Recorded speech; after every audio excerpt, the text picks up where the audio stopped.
وہ بیٹا جو بڑھاپے میں ملا تھا، وہ بیٹا جس کے لیے برسوں دعائیں مانگی گئی تھیں، وہ بیٹا جسے دیکھ کر دل کو سکون ملتا تھا۔ حضرت ابراہیم علیہ السلام نے فیصلہ کر لیا اور کہا اگر میرا رب میرے بیٹے کی قربانی چاہتا ہے تو ابراہیم بھی اپنے بیٹے کو اللہ کے نام قربان کرنے کے لیے بالکل تیار ہے۔ اگر میرا رب میرے بیٹے کی قربانی چاہتا ہے نا تو ابراہیم بھی اپنے بیٹے کو اللہ کے نام قربان کرنے کے لیے بالکل تیار ہے۔ میرے بھائیو، دنیا والے اللہ سے نعمتیں لیتے ہیں، جو دنیا والے ہوتے ہیں جن کا تعلق دنیا کے ساتھ ہوتا ہے نا، وہ اللہ تعالیٰ سے نعمتیں لیتے ہیں، مگر اللہ والے نعمتیں بھی اللہ کے حوالے کر دیتے ہیں۔ اللہ تعالیٰ کی طرف سے دی گئی نعمتیں اللہ کے حوالے ہی کر دیتے ہیں جب اللہ چاہتا ہے تو۔ کیوں؟ اس لیے کہ اللہ راضی ہو جائے۔ دنیا والے ہاتھ اٹھاتے ہیں کہ یا اللہ ہمیں دے دے، ہمیں دے دے، مگر اللہ والے کہتے ہیں یا اللہ تو چاہے تو ہم سے لے بھی سکتا ہے، دیا تو نے بہت کچھ ہے، تو چاہے تو ہم سے لے بھی لے، ہم دینے کے لیے بالکل تیار ہیں۔ دنیا والے نعمت ملنے پر خوش ہوتے ہیں، مگر اللہ والے نعمت قربان ہونے پر بھی اللہ تعالیٰ کی لکھ لکھ شکر گزاری کرتے ہیں۔ آگے سنو کیا ہوا۔ حضرت ابراہیم علیہ السلام حضرت اسماعیل علیہ السلام کے پاس آئے، یعنی کہ ایک باپ اپنے بیٹے کے پاس آیا۔ اسماعیل علیہ السلام ادب کے ساتھ کھڑے ہو گئے۔ حضرت ابراہیم علیہ السلام نے فرمایا میرے بیٹے، میں نے خواب دیکھا ہے کہ میں تمہیں اللہ کی راہ میں قربان کر رہا ہوں۔ تیرے باپ نے خواب دیکھا ہے اور بار بار دیکھا ہے کہ میں تجھے اللہ کی راہ میں قربان کر رہا ہوں۔ قربان کرنے کا مطلب یہ ہے کہ تیرے گلے پر چھری پھیر رہا ہوں، جس طرح دمبے کو ذبح کیا جاتا ہے، جس طرح جانور کو ذبح کیا جاتا ہے، میں بھی تجھے اسی طرح ذبح کر رہا ہوں۔ بتاؤ تمہاری کیا رائے ہے؟ اب ذرا اسماعیل علیہ السلام کا جواب بھی سنو، ایسا جواب جس نے قیامت تک کے بیٹوں کو شرما دیا۔ آج کل کے یہ جو نافرمان بیٹے ہیں نا، سب کو شرما کر رکھ دیا۔ اسماعیل علیہ السلام نے عرض کیا ابا جان آپ کو جو حکم ملا ہے وہ کر گزاریں، انشاءاللہ آپ مجھے صبر کرنے والوں میں سے پائیں گے۔ دنیا والوں کے بیٹے اپنے باپ کی جائیداد سنبھالتے رہے، خزانے سنبھالتے رہے، سواریاں سنبھالتے رہے، مگر ایک اسماعیل ہی تھا جس نے اپنے باپ کی اطاعت سنبھالی تھی۔ اپنے بیٹے اسماعیل علیہ السلام کا جواب سن کر حضرت ابراہیم علیہ السلام گھر کے اندر آئے۔ حضرت حاجرہ رضی اللہ تعالی عنہا گھر کے اندر موجود تھی۔ حضرت ابراہیم علیہ السلام نے فرمایا میں اور میرا اسماعیل ہم دونوں ایک دعوت پر جا رہے ہیں، شام تک واپس آ جائیں گے۔ اے حاجرہ ہم کہیں جا رہے ہیں، دعوت پر جا رہے ہیں، شام تک واپس آ جائیں گے۔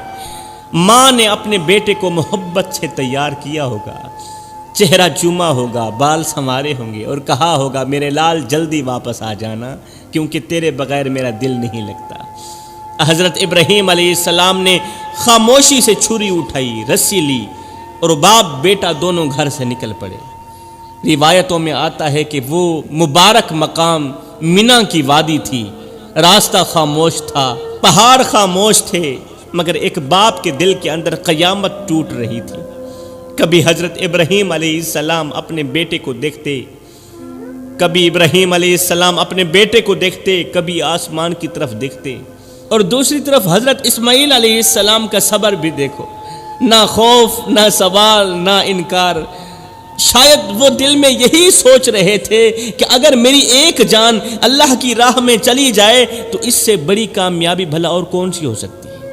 اب ایک طرف بوڑھا باپ کھڑا ہے، دوسری طرف ننھا سا بیٹا کھڑا ہے، اور درمیان میں اللہ کا حکم کھڑا ہے، اور جہاں اللہ کا حکم آ جائے وہاں محبتوں کو بھی سر جھکانا پڑتا ہے، کیونکہ اللہ کا حکم جو آ گیا ہے۔ حضرت ابراہیم علیہ السلام چاہتے تو کہہ سکتے تھے یا اللہ ساری زندگی اولاد نہیں دی، اب اگر بڑھاپے میں دے بھی دی ہے تو پھر اسے ذبح کرنے کا حکم کیوں دے دیا۔ یاد رہے اللہ والوں کے دلوں میں سوال کم اور یقین زیادہ ہوتا ہے، سوال کم ہوتے ہیں، یقین زیادہ بھی ہوتا ہے اور پختہ بھی ہوتا ہے۔ یہی وجہ ہے کہ ایک بوڑھا باپ اپنے اکلوتے بیٹے کو لے کر میدان کی طرف چل پڑا، اور حیرت تو یہ تھی کہ بیٹا بھی خاموش ہو کر ساتھ میں چل پڑا۔ آج کا کوئی بیٹا ہوتا تو باپ کا ہاتھ جھٹک کر کہتا ابو محبتیں قربان نہیں کی جاتی. آج کا نوجوان ہوتا تو کہہ دیتا محبتیں قربان نہیں کی جاتی، محبتیں بچائی جاتی ہیں. میری ابھی عمر ہی کیا ہے، میرے ابھی خواب باقی ہیں، میری ابھی خواہشیں باقی ہیں، میری ابھی جوانی باقی ہے، مجھے ابھی دنیا دیکھنی ہے، آخر میری ہی قربانی کیوں، لیکن میں قربان جاؤں. اسماعیل علیہ السلام خاموشی سے اپنے باپ کے ساتھ چل رہے ہیں، چہرے پر مسکراہٹ ہے، باپ سے میٹھی میٹھی خوشیوں والی باتیں بھی ہو رہی ہیں. میرے بھائیوں، دنیا والوں کے بیٹے باپ کی دولتیں سنبھالتے رہے، خزانے سنبھالتے رہے، جائیدادیں سنبھالتے رہے، گاڑیاں سنبھالتے رہے، سواریاں سنبھالتے رہے، اقتدار کی کرسیاں سنبھالتے رہے، مگر ایک اسماعیل تھا جس نے دولت نہیں بلکہ اپنے باپ کی اطاعت سنبھالی، باپ کی فرما برداری سنبھالی. دنیا کے بیٹے اپنے باپ سے کہتے ہیں ہمارے لیے کیا چھوڑ کر جاؤ گے، مگر اسماعیل نے اتنا بھی نہیں کہا کہ میرے بعد کس کو بیٹا کہہ کر پکارو گے. یاد رہے دنیا میں وراثتیں سنبھالنے والے بہت پیدا ہوتے ہیں، مگر فرما برداری سنبھالنے والے صدیوں بعد پیدا ہوتے ہیں. لوگ اپنے باپ کے نام سے دولت چاہتے ہیں، پیسہ چاہتے ہیں، مال چاہتے ہیں، مگر اسماعیل نے اپنے باپ کے حکم میں عزت ڈھونڈی ہے، عزت. اور پھر حیران کن بات تو یہ تھی کہ ابراہیم علیہ السلام نے بھی نہیں سوچا کہ میرا ایک ہی تو اسماعیل ہے، اس کے جانے کے بعد میں کس کو بیٹا کہہ کر پکاروں گا. جب شام کو گھر واپس جاؤں گا تو خیمے کے دروازے پر دوڑ کر مجھے گلے لگانے والا کون ہوگا. بالکل نہیں سوچا بڑھاپے کی لاٹھی ٹوٹ گئی تو سہارا دینے والا کون ہوگا، ایک بیٹا ہی تو ہے جس کو میں ذبح کرنے کے لیے جا رہا ہوں. سفر سے جب واپس آؤں گا تو خیمے کے دروازے پر ابا جان کہہ کر میرے جسم کے ساتھ لپٹنے والا کون ہوگا. ہر باپ کی خواہش ہوتی ہے کہ اس کی قبر پر رونے والا اس کا اپنا بیٹا ہو، ہر باپ کی خواہش ہوتی ہے کہ اس کا جنازہ اٹھانے والا اس کا بیٹا ہو، اس کا جنازہ پڑھانے والا بھی اس کا بیٹا ہو. مگر جناب ابراہیم علیہ السلام نے یہ بھی نہیں سوچا کہ میری قبر پر آنسو بہانے والا کون ہوگا، بالکل بھی نہیں سوچا. وہ کیوں؟ اس لیے کہ جب بندہ اللہ کے حکم کے سامنے کھڑا ہو جاتا ہے نا، پھر اس کے دل سے دنیا کے تمام سہارے نکل جاتے ہیں. جو انسان اللہ پر یقین کر لینا وہ سہاروں کے ٹوٹنے سے بالکل نہیں ڈرتا، کیونکہ اسے معلوم ہوتا ہے کہ جب ساری دنیا ساتھ چھوڑ دے تب بھی اللہ کافی ہوتا ہے. حضرت ابراہیم علیہ السلام چاہتے تو اسماعیل کو سینے سے لگا کر رو پڑتے، چاہتے تو کہتے یا اللہ کچھ اور مانگ لو، مگر انہوں نے اپنی محبت کو بھی اللہ کے حکم کے آگے جھکا دیا، اپنا سب کچھ اللہ کے حکم کے آگے جھکا دیا. اور پھر وہ منظر بھی دردناک ہوگا جب باپ نے بیٹے کو زمین پر لٹایا ہوگا، اس کی گردن پر چھری رکھی ہوگی. شاید اس وقت حضرت ابراہیم علیہ السلام کی آنکھوں کے سامنے اسماعیل کا بچپنا گھوم گیا ہوگا. وہ لمحے ضرور یاد آئے ہوں گے جب ننھا اسماعیل ان کی انگل پکڑ کر چلتا ہوگا، جب ننھا اسماعیل اپنے باپ کی انگلی پکڑ کر چلتا تھا، جب ابا جان کہہ کر سینے سے لپٹ جاتا تھا. وہ لمحہ بھی یاد آیا ہوگا. شاید انہی وہ راتیں بھی یاد آئی ہوں گی جب ننھا اسماعیل ان کے سینے پر سر رکھ کر سو جاتا تھا اور ایک باپ دیر تک اپنے بیٹے کا چہرہ دیکھتا رہتا تھا. اسماعیل کو ذبح کرتے وقت باپ کو یہ بھی یاد آیا ہوگا، وہ منظر ذہن میں گھوما ہوگا کہ میرے اسماعیل پہلی بار کب ہنسے تھے، پہلی بار کب مجھے ابو کہہ کر پکارا تھا. میرے بھائیوں، دنیا میں سب سے بھاری چیز باپ کے کندھوں پر بیٹے کا جنازہ ہوتا ہے، اور یہاں ایک باپ اپنے زندہ بیٹے کو خود قربان کرنے جا رہا ہے. جب باپ نے بیٹے کی گردن پر چھری رکھی ہوگی، ایک بار تو سوچ آئی ہی ہوگی کہ جب میں خیمے واپس جاؤں گا تو میرے اسماعیل کی خالی چار پئی مجھے کیسے برداشت ہوگی. اب ابراہیم علیہ السلام نے جلدی سے بیٹے کی گردن پر چھری چلانا چاہی کہ کہیں باپ کی محبت اللہ کی اطاعت پر بھاری نہ ہو جائے. میرے بھائیوں، اللہ والوں کے امتحان عام انسانوں کے امتحانوں جیسے نہیں ہوتے. ان کے دلوں پر چاہے قیامت اتر جائے مگر زبان پر صبر ہی رہتا ہے، زبان پر ناشکری نہیں آتی. لوگ چھوٹی سی تکلیف پر اللہ سے ناراض ہو جاتے ہیں، ناشکری پہ اتر آتے ہیں. یاد رکھو میرے بھائیوں، جس دل میں یقین زندہ ہو اس دل کے اندر شکوے مر جاتے ہیں. جس دل میں اللہ کا یقین زندہ ہو اس دل کے اندر اللہ سے شکوے مر جاتے ہیں، ناشکری دفن ہو جاتی ہے۔ جب انسان اللہ کے فیصلے پر راضی ہو جائے نا تو درد بھی عبادت بن جاتا ہے۔ جب انسان اللہ کی طرف سے آئی گئی آزمائش پر راضی ہو جائے، تکلیف پر راضی ہو جائے تو درد بھی عبادت بن جاتا ہے۔ مگر آج کے لوگوں کا حال یہ ہے، ذرا سا بخار آ جائے تو چیخیں نکل جاتی ہیں، معمولی سی آزمائش آ جائے تو کہتے ہیں یا اللہ میرے ساتھ ہی ایسا کیوں ہو رہا ہے۔ نادانو، تمہیں کیا پتا، ہو سکتا ہے تمہاری یہ تکلیف اللہ کے ہاں تمہاری سب سے بڑی عبادت لکھی جا رہی ہو، یہ بھی ہو سکتا ہے۔ دکھاوے کی نماز رد ہو سکتی ہے، دکھاوے کا صدقہ رد ہو سکتا ہے، دکھاوے کے آنسو بھی رد ہو سکتے ہیں، مگر وہ درد جو انسان خاموشی سے اللہ کے لیے برداشت کرتا ہے، وہ تکلیف جو انسان برداشت کر کے بھی اللہ تعالیٰ کی شکر گزاری کرتا ہے، صبر کرتا ہے، اللہ اس درد کو بھی ضائع نہیں ہونے دیتا، اس درد کو بھی عبادت میں بدل دیتا ہے۔ جو تکلیف انسان کو اللہ کے قریب کر دینا، وہ تکلیف حقیقت میں اللہ کی طرف سے رحمت بن کر آتی ہے۔ اللہ جب کسی بندے سے محبت کرتا ہے نا، پیار کرتا ہے نا، پھر اس کے گناہوں کو بھی نیکیوں میں بدل دیتا ہے، اس کے آنسوں کو دعا بنا دیتا ہے، اس کی تکلیفوں کو بھی عبادت بنا دیتا ہے، اس کے صبر کو جنت کا راستہ بنا دیتا ہے۔ دنیا والے صرف تمہاری ہنسی دیکھتے ہیں، مگر اللہ تمہارے دل کا درد بھی دیکھتا ہے۔ کبھی کبھی بندہ رات بھر تکلیف میں کروٹیں بدلتا رہتا ہے، آنکھوں سے آنسو بہہ رہے ہوتے ہیں، زبان خاموش ہوتی ہے، مگر اس خاموشی کو بھی اللہ عبادت لکھ رہا ہوتا ہے، اس خاموشی کو بھی اللہ کے فرشتے عبادت لکھ رہے ہوتے ہیں۔ میرے بھائیوں، اللہ کے دربار میں صرف سجدے نہیں تولے جاتے، دل بھی تولے جاتے ہیں۔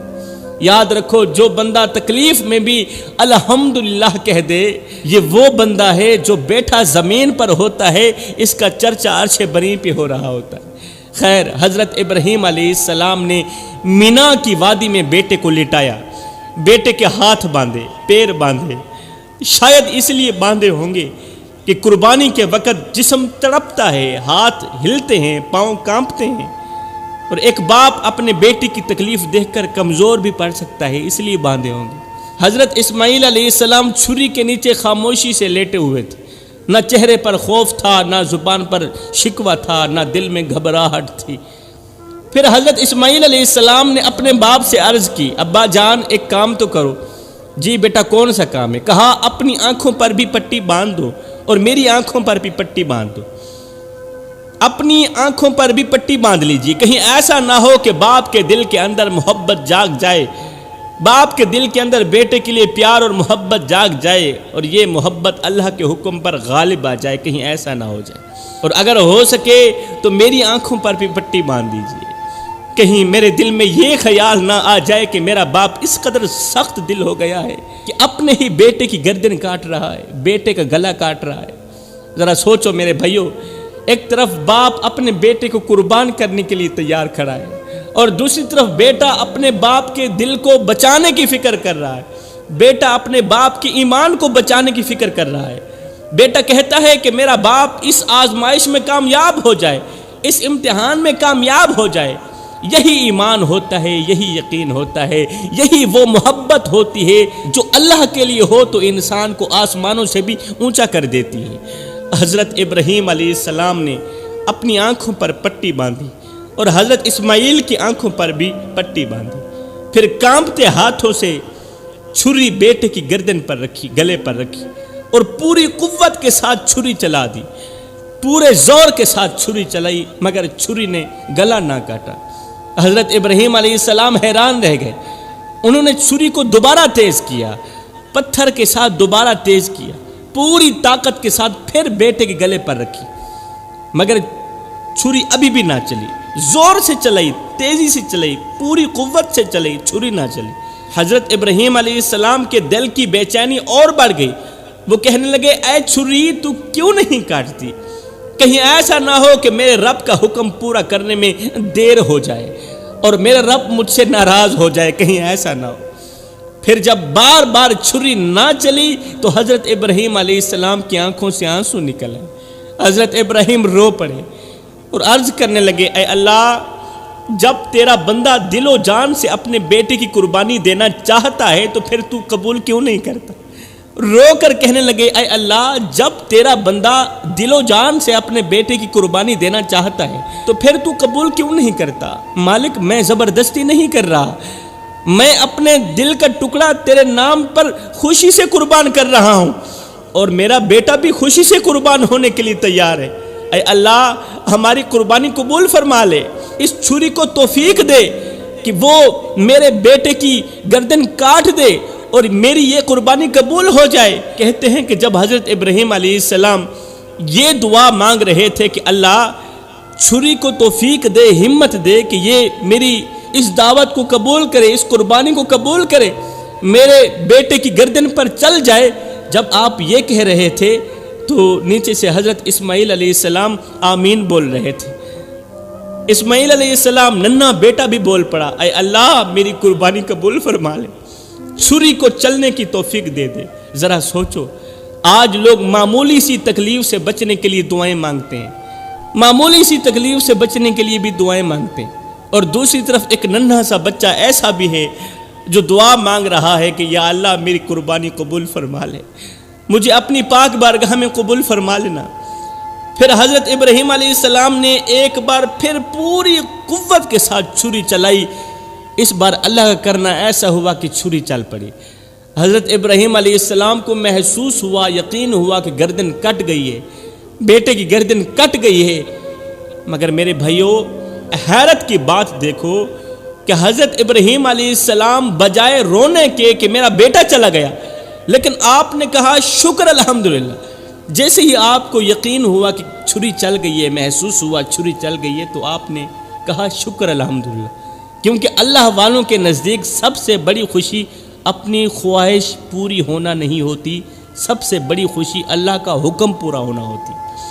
پھر جب آنکھوں سے پٹی ہٹائی تو دیکھا حضرت اسماعیل علیہ السلام ایک طرف کھڑے ہیں اور نیچے جنت کا دمبا ذبح ہوا پڑا ہے۔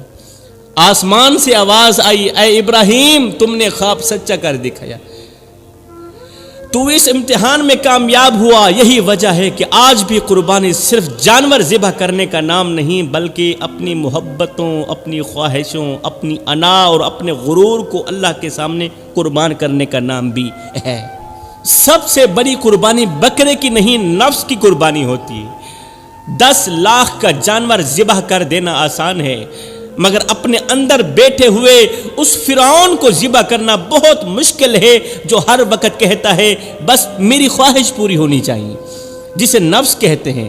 اس نفس کو ذبح کرنا بہت مشکل ہے، جو ہر وقت انسان کو اندر ہی اندر بھڑکاتا رہتا ہے کہ بس میری خواہش پوری ہونی چاہیے۔ میرے بھائیوں، بعض لوگوں کے ہاتھ میں تسبیح ہوتی ہے، مگر دل کے اندر نفس کی حکومت چل رہی ہوتی ہے۔ زبان پر اللہ اللہ ہوتا ہے، مگر فیصلے خواہشوں کے ہو رہے ہوتے ہیں، فیصلے نفس کے ہو رہے ہوتے ہیں۔ یہی نفس انسان کو وہاں گراتا ہے جہاں شیطان بھی صرف دیکھتا ہی رہ جاتا ہے۔ یہ جو نفس ہے یہ شیطان سے کئی درجے بڑھ جاتا ہے آگے۔ سب سے خطرناک انسان وہ نہیں جس کے ہاتھ خون سے بھرے ہوں، سب سے خطرناک انسان وہ ہے جس کا نفس غرور سے بھرا ہو، جس کا نفس خواہشات سے بھرا ہو، جس کا نفس گندگی سے بھرا ہو۔ کیونکہ خون والا انسان شاید ایک دن توبہ کر لے، مگر مغرور انسان کو تو اپنے گناہ بھی نظر نہیں آتے، اپنی بدکاریاں بھی نظر نہیں آتی۔